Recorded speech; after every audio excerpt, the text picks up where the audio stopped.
Charisma of Charisma's Corner, and we are in the Little Pink Barn. And today we are on Nature Walk Block 9, Day 9. And this is the most difficult and tedious and time-consuming block of the whole quilt. So we kind of put it in number 9 because after this it'll be smooth sailing for one thing, and for two, you've already made so much of the quilt already, you can't stop now, right? So perfectly placed. And but it happens to be one of my favorite blocks in the quilt. I love the antlers that are coming out of the flower. I just think that in nature there's all of these beautiful and unusual things. You can find absolutely anything. And so when I created this, I just thought it was one of those fun, funky things that we find in nature. And so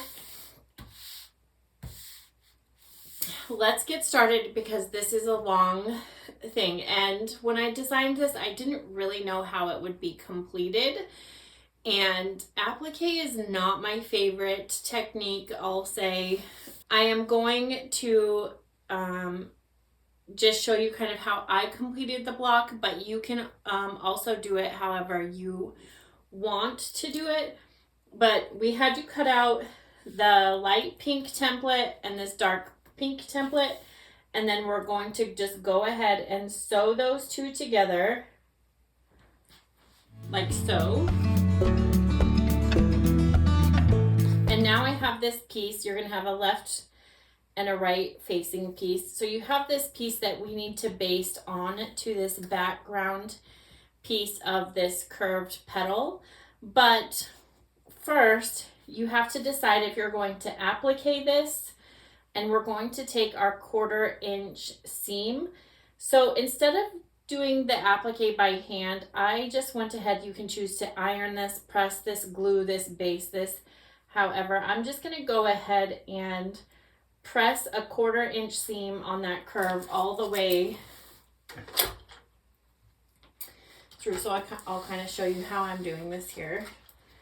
So I'm just kind of pressing and bringing that in a 1/4 inch.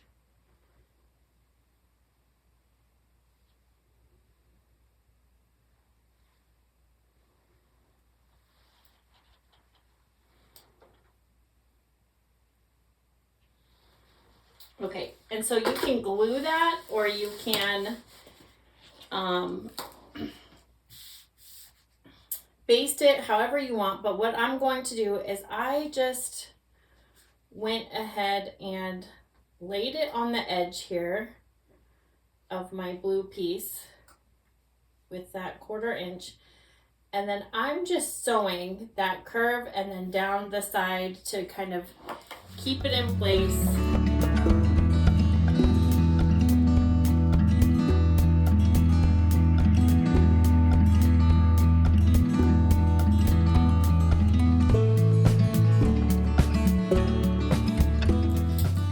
So you'll see that I used 1/8 inch roughly on this side, so that we'll cover this in our seam allowance. And then this, I just made sure I stitched on that 1/4 inch that I took in, so that way there's no raw edges anywhere. It's in place and it works out fine. So typically on these, I have been the curves in this quilt, I have been just kind of easing them in. But on this one, because we do have some extra bulk, I'm going ahead and I'm folding this in half so I know where that halfway registration mark is. And I am doing the same thing here, folding in half, creating that crease so I know exactly where to line those pieces up. And I'm just going to go ahead and pin this because I just want to make sure that all of this lines up properly.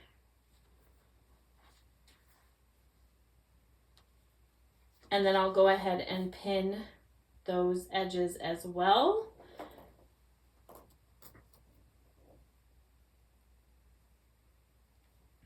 help me keep my edges correct.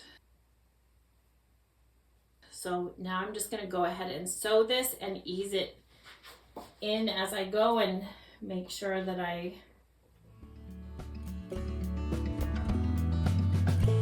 match up to my pins here.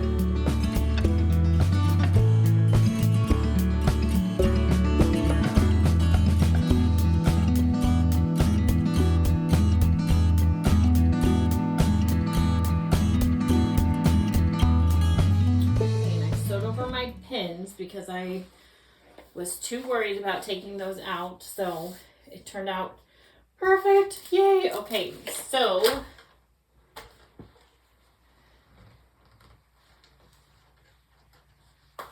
that all lined up the way that it's supposed to. All right, awesome. So now we're gonna go ahead and do this side, and I'm just gonna do the same thing.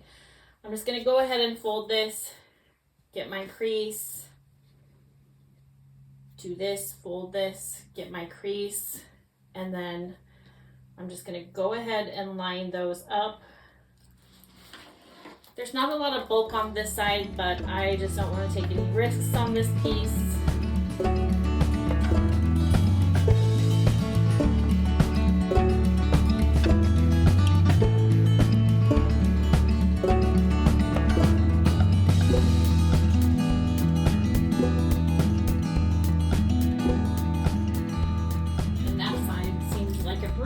Compared to the first side.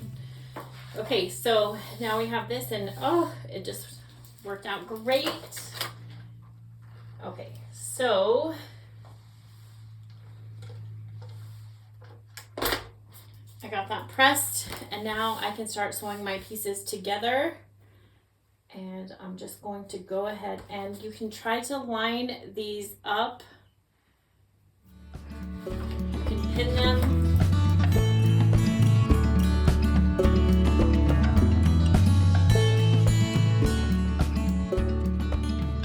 Okay, so now that we have this flower done, we'll go ahead and sew on this side piece here.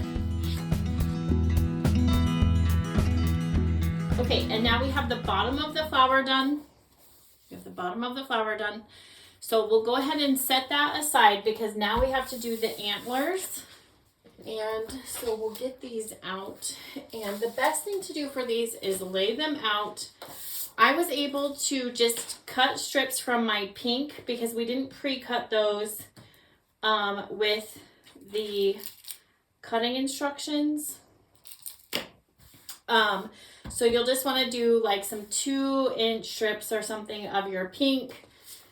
And I used scraps to do all of the background pieces. In my case, it's this dark blue color for all of these. So make sure you keep all of your background pieces.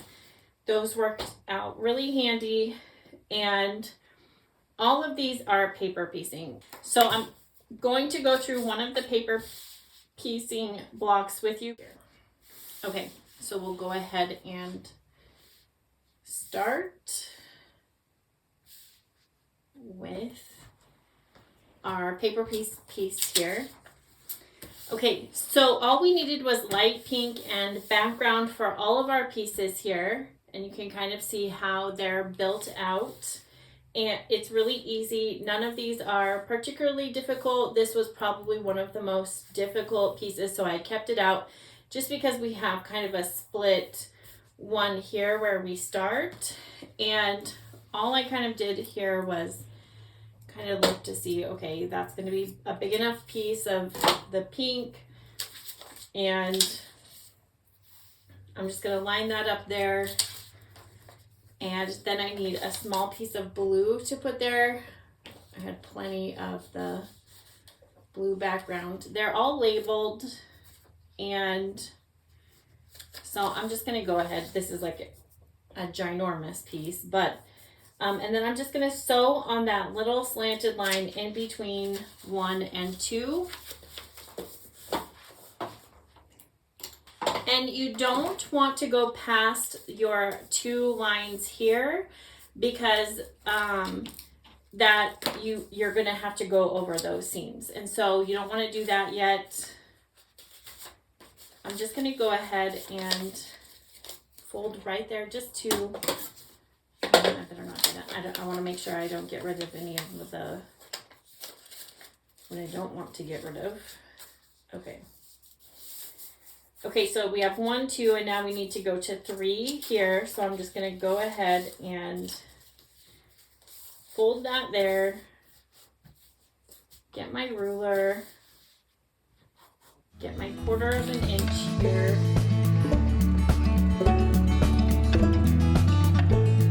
Okay, and now I know I need to fill this big triangle.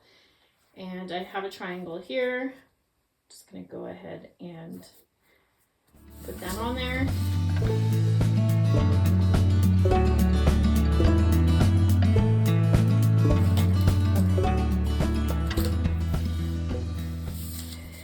And that worked out well for that. I'm just going to trim some of this excess here that I don't need. I don't want to drag that along every time.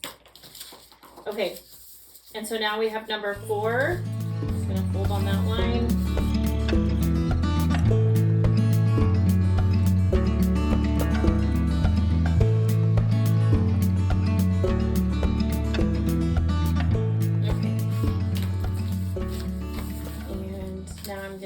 Fold on number 5.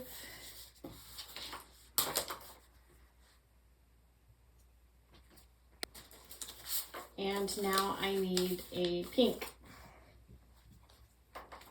So I'll go ahead and cut my pink here.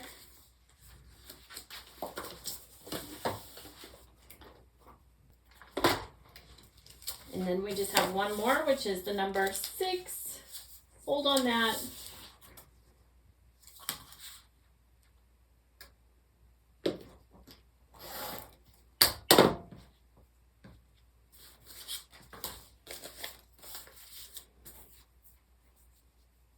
And I think I can use this one. Yeah, we'll just go ahead and use this one here.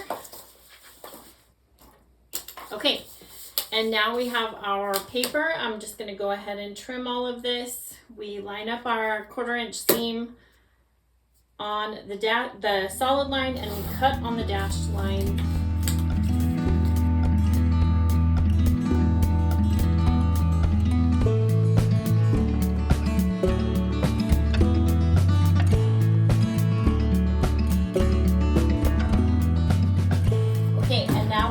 Start building out our halves. So I know I need to sew these 2 together. The top of the triangle tip needs to be up here.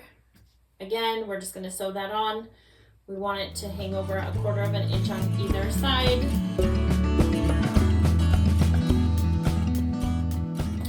There we go. Now that makes sense. So now those should line up.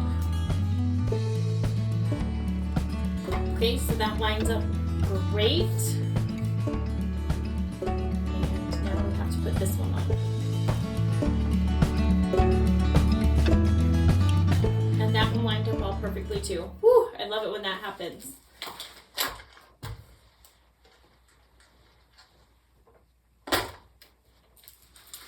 Okay, and so now we're going to do this portion here.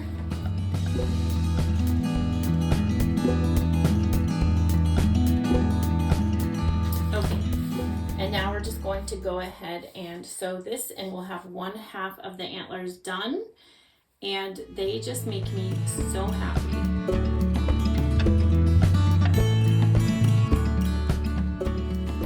Okay, and so that half is done, and now we're just going to do the same exact thing on the other half.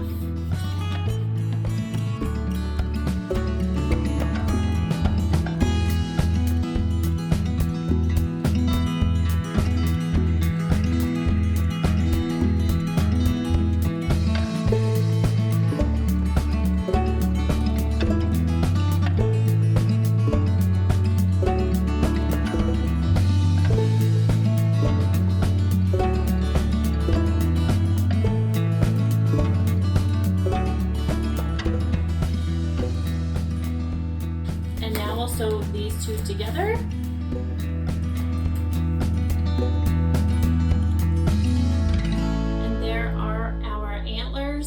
gosh, I love this so much.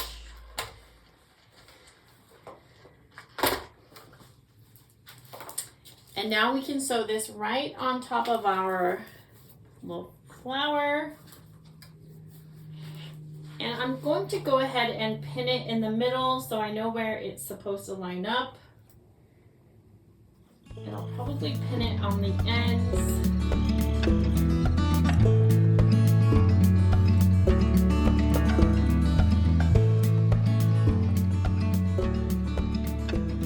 And here is our block number 9. Wow, that was a lot of work, but so worth it. Such a cute block. So block 9, I can rest assured that all the rest of the blocks are far easier. We do have some paper piecing left, but the next one is all stitch and flip, rotary piece, so easy. You're going to be thankful that you had a little bit of a break, okay? So please share on Instagram, Charisma's Corner, Nature Walk Sew Along, Nature Walk Quilt, and I'll see you tomorrow. Bye.